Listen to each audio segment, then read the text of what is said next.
বর্ষবরণের ক্ষেত্রে বাংলাদেশে ইংরেজি, বাংলা ও হিজরি 3টি নববর্ষ চালু রয়েছে।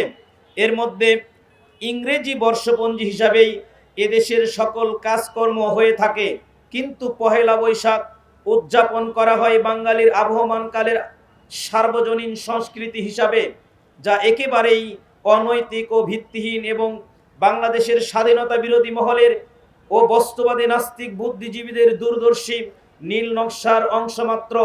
স্বাধীনতা বিরোধী এজন্য যে এরা এদিন বাঙালি সংস্কৃতির নামে নানাবিধ মূর্তি ও মুখোশ বানিয়ে রাস্তায় মিছিল করে, বানরের মুখোশ লাগিয়ে, বাঘের মুখোশ লাগিয়ে, ইত্যাদি প্রাণীর মুখোশ লাগিয়ে রাস্তায় মিছিল করে, যার মাধ্যমে এদেশের মানুষগুলো ভারতের মূর্তি পূজারীদের সাথে সংহতি প্রকাশ করে এবং এপার বাংলা ওপার বাংলার মিলবন্ধনের জন্য গদগদ হয়ে বাগড়ম্বর করে।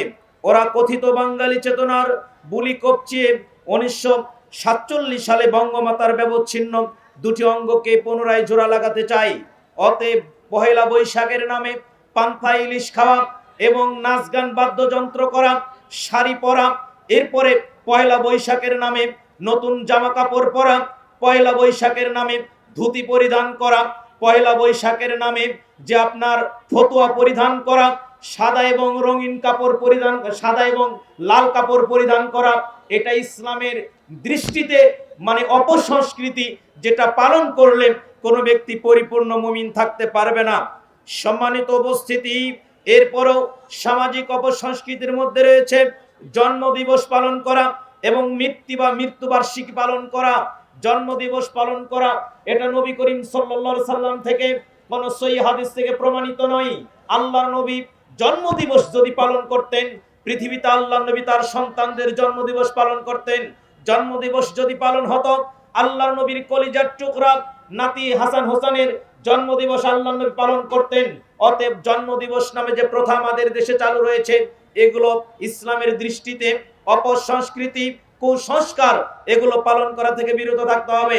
এরপরে রয়েছে মৃত্যুবার্ষিকী পালন করা।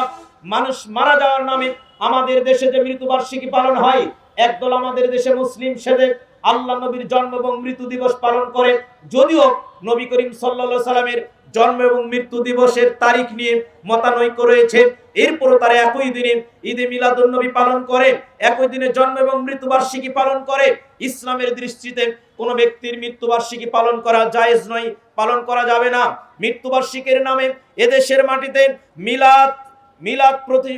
মিলাদ অনুষ্ঠিত হয়। অনেক সমাজে মৃত ব্যক্তির নামে সেই বাড়িতে খাবারের আয়োজন করা হয়, মিলাদ মাহফিলের আয়োজন করা হয়, যেগুলো ইসলামের নামে অপসংস্কৃতি আমাদের সমাজে চলছে। সম্মানিত উপস্থিতি, সামাজিকভাবে আরেকটা অপসংস্কৃতি চলে। মানুষ মারা যাওয়ার পরে কুলখানি করা হয়, চল্লিশা করা হয়। সমাজের সব লোকগুলো, দাড়ি রাখা লোকগুলো সাদা জুব্বা পরে, পাঞ্জাবি পরে, টুপি মাথায় দিয়ে কুলখানি খাওয়ার জন্য লাইন ধরে। এই খাবার পরিবেশন করে ইসলামের দৃষ্টিতে বৈধ নয়। এই খাবার খাওয়া ঠিক নয়। এই খাবারকে ইবাদত করলে আল্লাহর দরবারে ইবাদত কবুল হবে না। সম্মানিত উপস্থিতি, সামাজিক অপসংস্কৃতির মধ্যে রয়েছে চেহলাম পালন করা, সুন্নাতে খাতনার অনুষ্ঠান করা। আমাদের সমাজে এখনো প্রত্যন্ত অঞ্চলে রয়েছে। একটা বাচ্চাকে যখন খাতনা করা হয়, এই খাতনার দিনে একটা অনুষ্ঠান করা হয়। এই খাতনার দিনে বাচ্চাকে যেদিন সুন্নাতে খাতনা করা হয়, খাতনার দিনে অনুষ্ঠান করা হয়, যে অনুষ্ঠান ইসলামের নামে অপসংস্কৃতি, যেটা সামাজিকভাবে আমরা পালন করে থাকি। এই অনুষ্ঠান করা যাবে না, এই অনুষ্ঠানে খাওয়া যাবে না, এই রকম অনুষ্ঠানে যাওয়া যাবে না। সম্মানিত উপস্থিতি, এরপরে আমরা সামাজিকভাবে পালনকারী বিবাহ বার্ষিকী। একজন মানুষ 90 বছর আগে বিবাহ করেছে, 90 বছরে তারা বিবাহ বার্ষিকী পালন করে, কেক কাটে, বিবাহ বার্ষিকী পালন করে। এই বিবাহ বার্ষিকী আমাদের সমাজের সামাজিক অপসংস্কৃতি, এগুলো পালন করা যাবে নয়। বিবাহ অনুষ্ঠানে গান বাজনা বাদ্যযন্ত্র বাজিয়ে যে বিবাহ বার্ষিকী পালন করা হয়, এগুলো বৈধ নয়। এই গান বাজনার সম্পর্কে একটু পরে আসছি।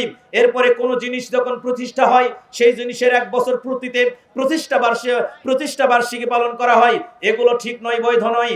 বিদেশিদের থেকে চাপিয়ে যে অপসংস্কৃতি আমাদের দেশে রয়েছে, যেটা কয়েকদিন আগেই গত 14ই ফেব্রুয়ারি আমাদের দেশে পালিত হয়ে গেল বিশ্ব ভালোবাসা দিবস তথা মানে ভ্যালেন্টাইন্স ডে, যেই দিনকে বলা হয়, তার আগের দিন নাকি কিস ডে। এই বিশ্ব ভালোবাসা দিবস নামে নোংরা দিবস, বেহা দিবস আজও আমাদের দেশে মুসলমান যুবকগুলো পালন করছে।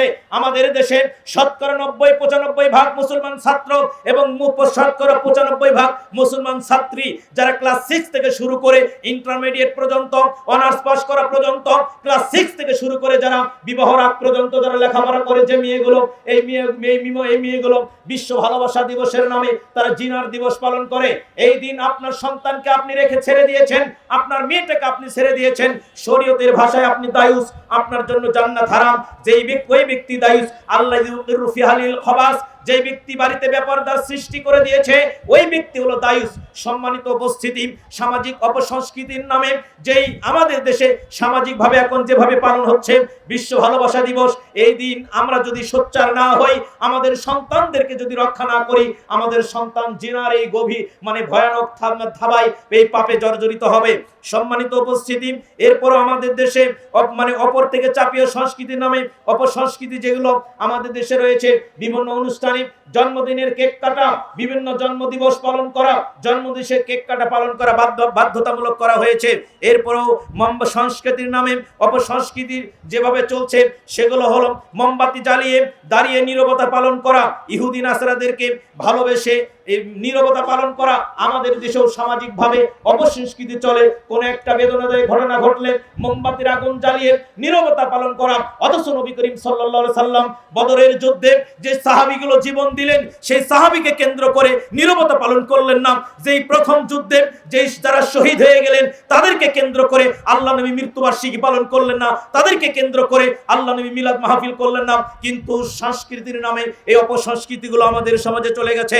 এরপর আরেকটি অপসংস্কৃতি আমাদের সমাজে দেখা যায়, আমাদের যুবকগুলো, যে যুবকগুলো দেখা যায় ইহুদি নাসারাদেরকে ভালোবেসে, খেলোয়াড়দেরকে ভালোবেসে তাদের ছবি সহ গেঞ্জি পরিধান করা, নেইমার আর্জেন্টিনা, এরপরে ব্রাজিল, এগুলো গেঞ্জি পরিধান করা, এগুলো ছবি সহ গেঞ্জি পরিধান করা তো করেই।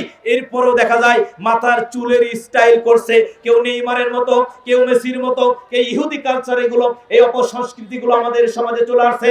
আমরা যদি পিতামাতা হয়ে এই দায়িত্বগুলো দিয়ে এগুলোর দিকে সতর্ক না হই, এগুলো পাপ আমাদেরকে হয়তো কিয়ামতের ময়দানে জাহান্নামের দিকে নিয়ে যাবে। সম্মানিত উপস্থিতি, সংস্কৃতির নামে যে গান বাজনাগুলো আমাদের সমাজে চলছে, এগুলো নেহাত হারাম। গান বাজনা বাদ্যযন্ত্র হারাম। আল্লাহ সুবহানাহু ওয়া তাআলা গান বাজনা, বাদ্যযন্ত্র, মদ এগুলোকে হারাম করে দিয়েছেন। আল্লাহ সুবহানাহু ওয়া তাআলা বলেছেন ইন্নাল্লাহা, আল্লাহ রাসূল সাল্লাল্লাহু আলাইহি ওয়াসাল্লাম বলেছেন ইন্নাল্লাহা তাআলা হারামাল খামরা ওয়াল মাইসিরাল কুবাতা, নিশ্চয় আল্লাহ সুবহানাহু ওয়া তাআলা সকল ধরনের মদ এবং বাদ্যযন্ত্র, জুয়া এগুলো হারাম করে দিয়েছেন। গান বাজনাকে হারাম করে দেওয়া হয়েছে। গান বাজনা, বাদ্যযন্ত্র আজকে আমাদের সমাজে চলছে। আজকে আমরা ঈদকে লক্ষ্য করে ঈদের দিনে গান বাজনা বক্স বাজিয়ে আজকে আমরা অনুষ্ঠান করছি। আজকে আমাদের পল্লী গ্রামে দেখা যায় যে অনুষ্ঠানের নামে সারাটা রাত ওই যুবকগুলো বক্স বাজিয়ে, গান বাজনা, বাদ্যযন্ত্র বাজিয়ে মানুষের তাহাজ্জুদের সালাতকে নষ্ট করে, মানুষের ইবাদতকে ব্যাহত করে। অতএব এগুলো ইসলামের নামে মানে অপসংস্কৃতি, ইসলামী সমাজ ব্যবস্থা আমরা মেনে নিয়েছি, এগুলোকে দূর করে দিতে হবে। এজন্য আমি আয়াত নিয়েছিলাম, কুনতুম খায়রা উম্মাতিন উখরিজাত লিন-নাস তা'মুরুনা বিল মা'রুফ ওয়া তানহাউনা আনিল মুনকার ওয়া তু'মিনুনা বিল্লাহ। তোমরাই উত্তম জাতি, তোমাদেরকে মানুষের মধ্যে থেকে বের করা হয়েছে, তোমরা সৎ কাজের আদেশ দিবা, অন্যায় কাজ থেকে মানুষকে নিষেধ করবা। অতএব আপনারা যারা এখানে আছেন, আপনাদেরকে আমি উদাত্ত আহ্বান জানাচ্ছি, আপনার সন্তান যেন পহেলা বৈশাখের মতো এই বর্ষবরণ পালন না করে, আপনার সন্তান যেন এই ইলিশ পান্তা না খায়, আপনার সন্তান যেন বাদ্যযন্ত্র, গান বাজনা বেজে ইহুদি কালচারকে মেনে না নেই। আল্লাহ আপনাকে আমাকে এই সামাজিক অপসংস্কৃতি থেকে আমাদের ঈমানটাকে বাঁচিয়ে রাখুক, আল্লাহ আমাদের পরিবারকে রক্ষা করুক।